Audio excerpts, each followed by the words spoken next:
అభివృద్ధి లేకుండా పరిపాలన చేస్తూ ప్రపంచంలో అమెరికా కావచ్చు, జపాన్ కావచ్చు, అభివృద్ధి చెందినటువంటి ఏ దేశానికైనా అప్పు లేకుండా ఉన్నటువంటి దేశాలు అప్పు చేయడం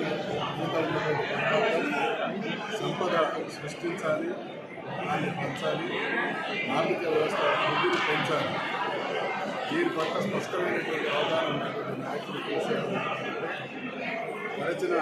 అనేక దశాబ్దాలుగా అన్ని రకాలుగా అన్యాయానికి గురైనటువంటి తెలంగాణలో ఇవాళ భారతదేశంలో ఏ రాష్ట్రంతో చూసినా కూడా పోటీపడి అభివృద్ధి పదవులు ముందుకు సాగేటువంటి తీర్చిదిద్దేందుకు తలసరి ఆదాయంలో, తలసరి విద్యుత్ వినియోగంలో ఇతరత్ర అనేక రంగాల్లో తెలంగాణ ఈరోజు ప్రధానమైన రేవంత్ రెడ్డి గారు అప్పులు చేయొద్దు. ఇదే రకమైనటువంటి స్థాయి తెలంగాణ రాష్ట్రానికి కొనసాగించాలని అభివృద్ధి